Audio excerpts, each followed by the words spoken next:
This narrative is by my mom, and I will read it to you. Don't worry, I am here to help you. I had a dream which I believe took place in 2017. This dream occurred after my friend John Roger Hoyle passed away on May 16, 2017. At the time, I thought the dream was related to work because I had just taken over settlements. John was the one friend who always offered his help and time, so I assumed the dream had something to do with my new responsibilities. This dream was not about work. It had to do with something far greater than I could have imagined. In my dream, the office manager gave me the assignment to get everyone to work on time. I tried a plane and a train, and neither worked. I then found myself as a passenger in a car, and John Roger Hoyle was the driver. John looked at me and said, "Don't worry, I am here to help you." I then woke up. On September 26, 2023, at 5:45 p.m., a woman on a train made conversation with Christina. The woman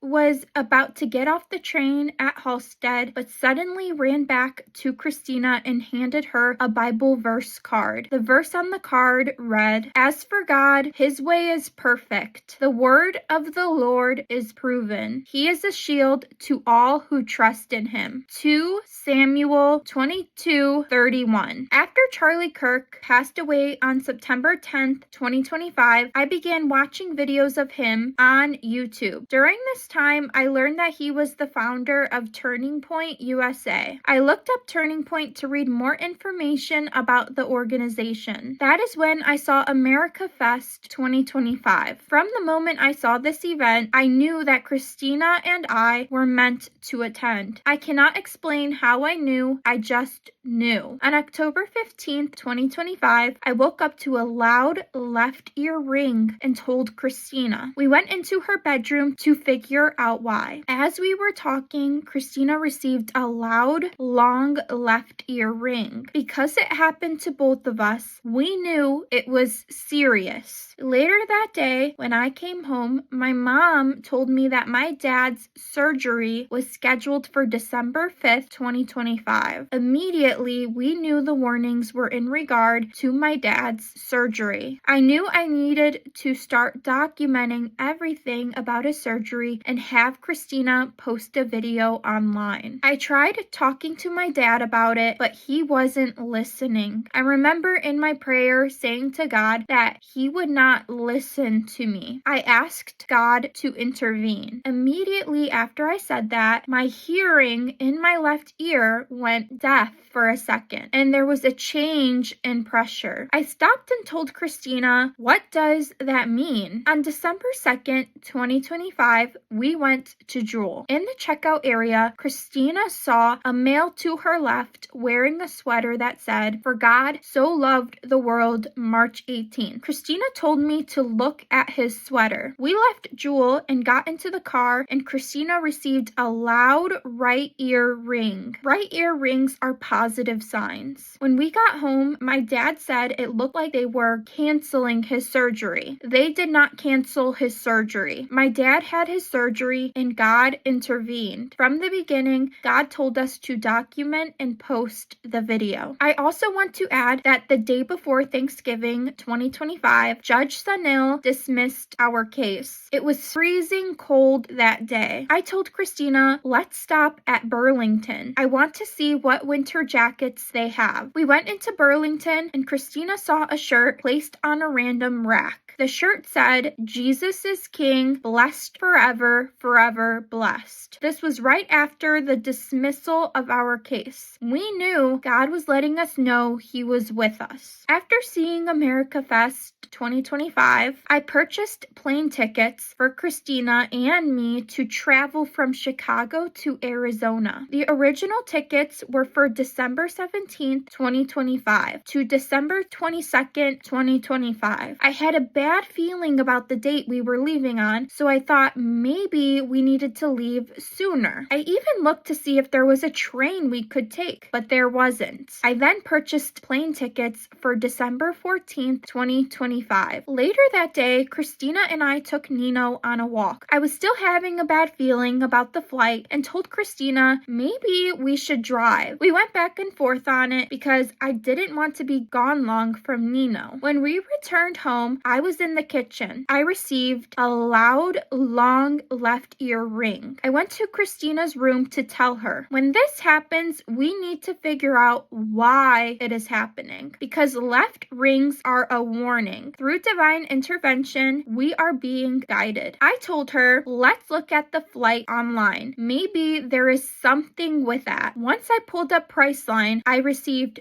2 loud, long left ear rings. I knew that I was supposed to cancel the flight and drive. At that moment, I remembered my dream from 2017, and it was playing out. To prepare for the trip, we had a shirt made for Erica Kirk. Before we left Chicago for Arizona, Christina had a dream. She dreamt that we packed and left for the road trip to Arizona. In her dream, we were already in Arizona, and she began panicking because she realized she didn't bring the shirts. She woke up and remembered that the message was to not forget the shirts. Christina and I had set what we wanted on her YouTube channel before we left for Arizona. We were pretty much done with what we wanted at the time, and while we talked about it, I received a loud, long right ear ring. Immediately after that positive ring, I heard my dad say to my mom out loud to take Christina and me out to eat at Longhorn. We knew through divine intervention that God was pleased with what we did and that we were to spend time with my mom before we left. Right before we left for Arizona, I prayed to God and asked him to take the wheel on this. I said, this is bigger than us. That is when I realized that in my dream from 2017, God had already answered my prayers. In the dream, I was not behind the wheel. John was. God was letting us know to go eat, and now he will take the wheel. We knew to keep documenting and posting videos as we were directed to do through divine intervention. On the day we left home to head to Arizona, the rental car I was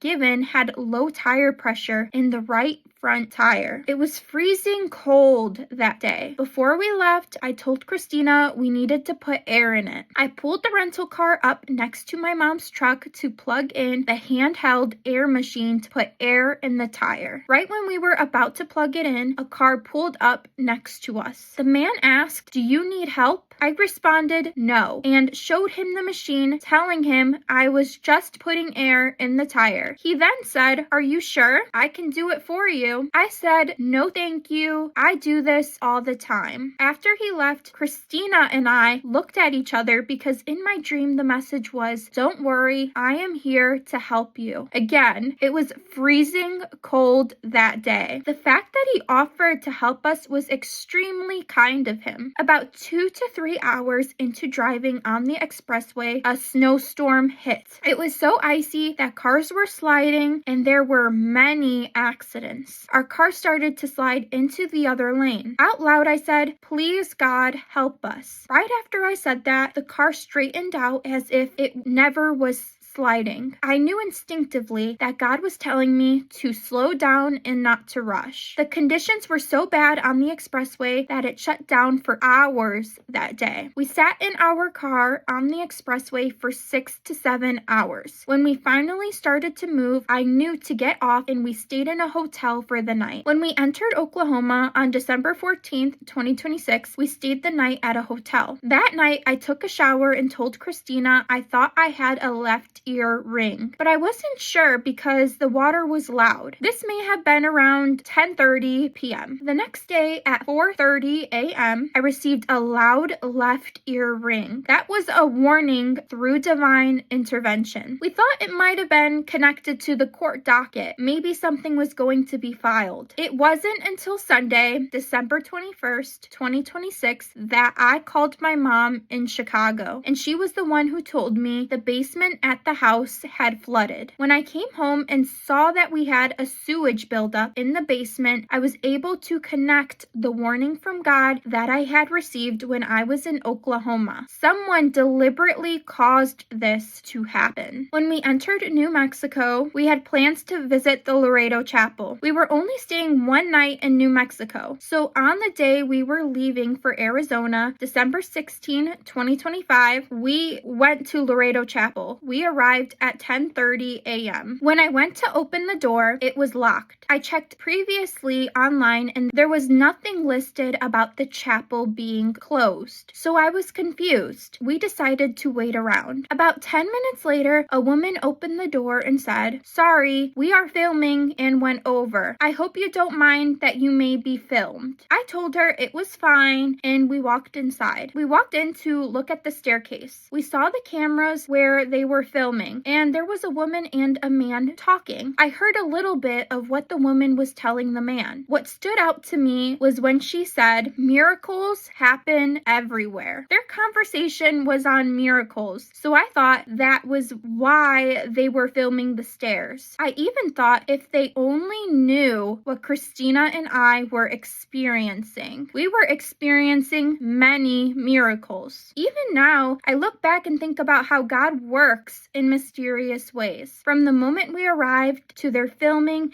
and out of all the days we were there. After visiting the Laredo Chapel, we headed to Arizona. On December 16th, 2025, before we were about to enter Arizona, Christina saw a TikTok that had been posted at 3:37 p.m. The TikTok showed the verses John 3:16 and John 3:16 through 21. Underneath it says, "I wish more people understood this. For God so loved the world that he gave his one and only Son, that whoever believes in him shall not perish but have eternal life. For God did not send his Son into the world to condemn the world, but to save the world through him. Whoever believes in him is not condemned, but whoever does not believe stands condemned already because they have not believed in the name of God's one and only Son. This is the verdict. Light has come into the world, but people love darkness instead of light because their deeds were evil. Everyone who does evil hates the light and will not come into the light for fear that their deeds will be exposed. But whoever lives by the truth comes into the light so that it may be seen plainly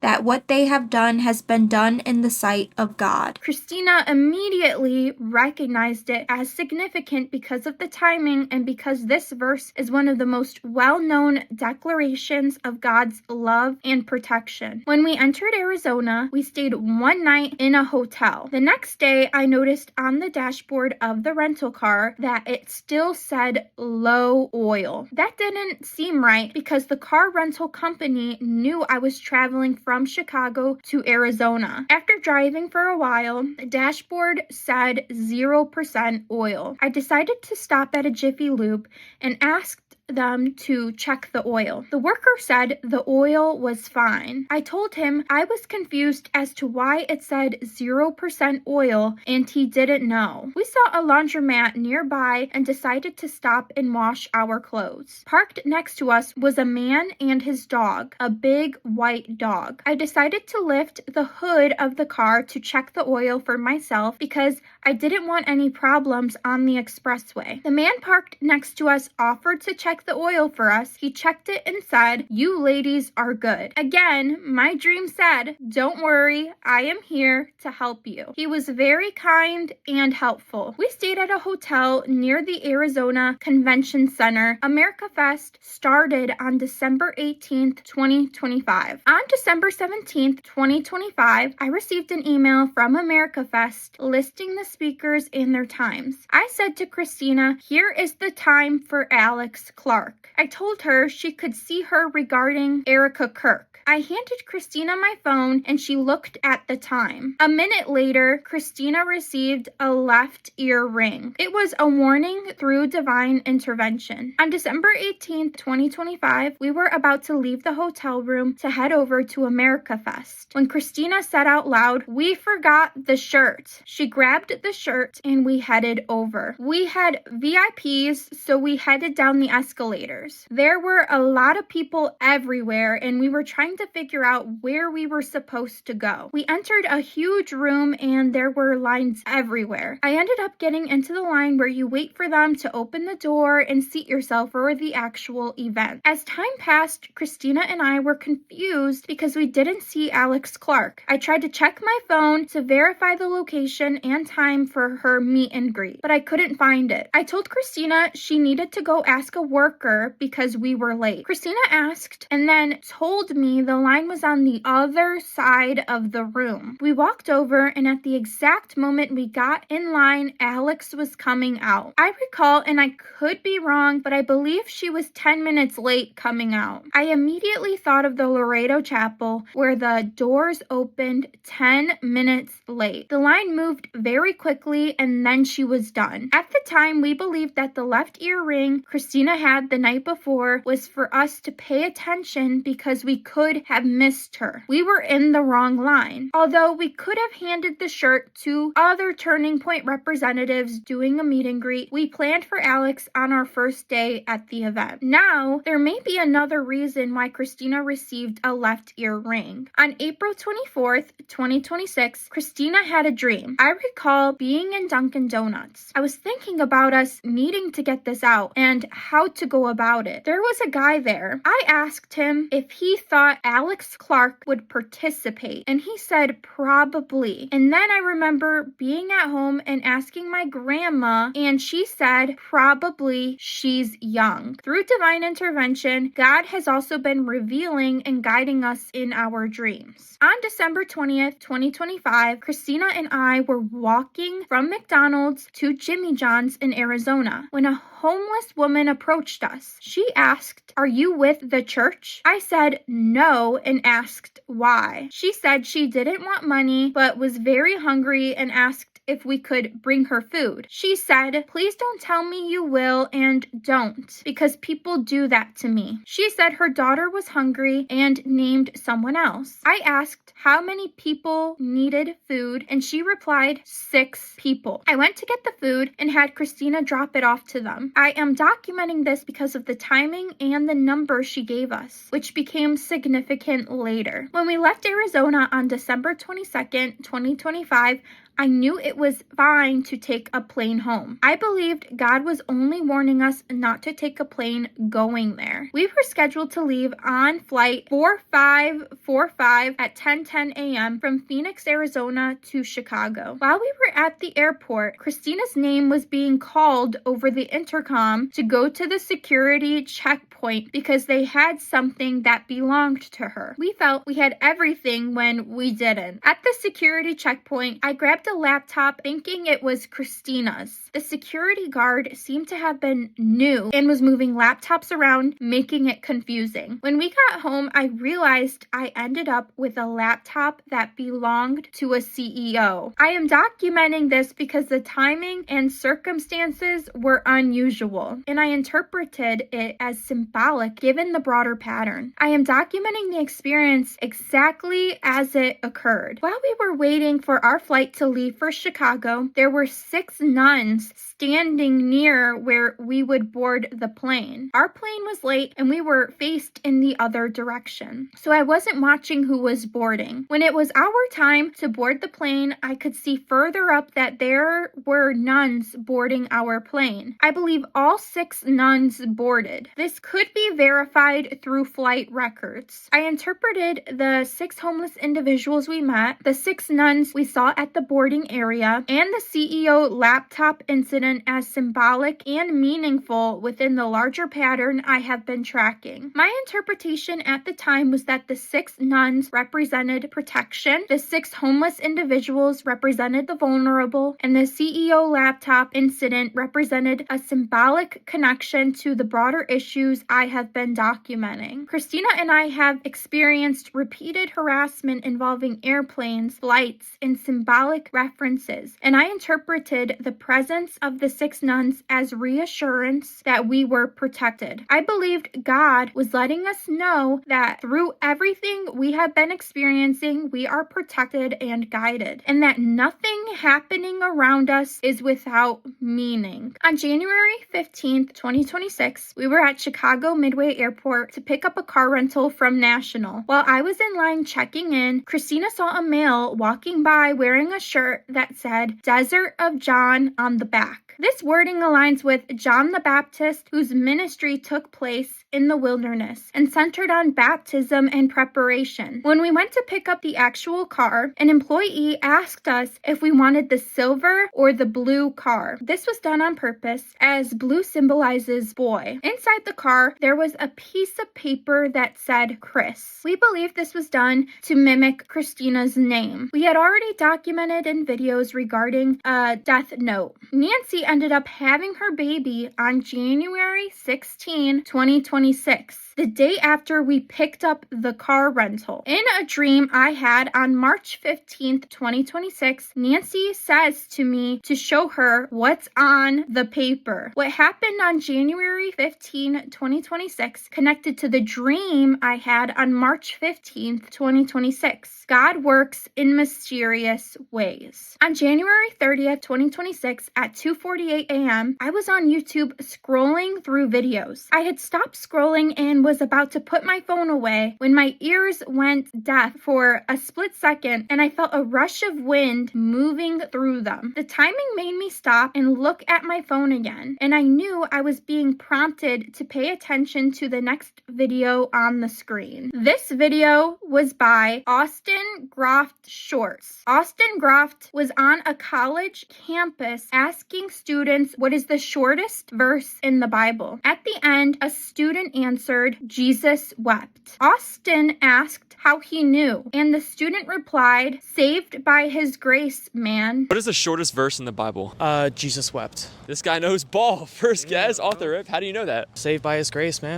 The message struck me immediately because of the timing and the phrase. 6 minutes later, at 2:54 a.m., the Ring camera alert went off. Later, I asked Christina to check the footage. The alert said, person at the front door, but the video showed no video found. The clip did not record. The combination of the timing, the message in the video, and the missing footage let us know not to worry. For us, the sequence was reassurance that God sees everything, that He let us know we are protected, and that His grace is with us, even when something feels threatening or unexplained. The missing Ring footage added to our concern, but the message we received beforehand reminded us not to fear. God guided us to Erica Kirk, and in God's timing, His will be done.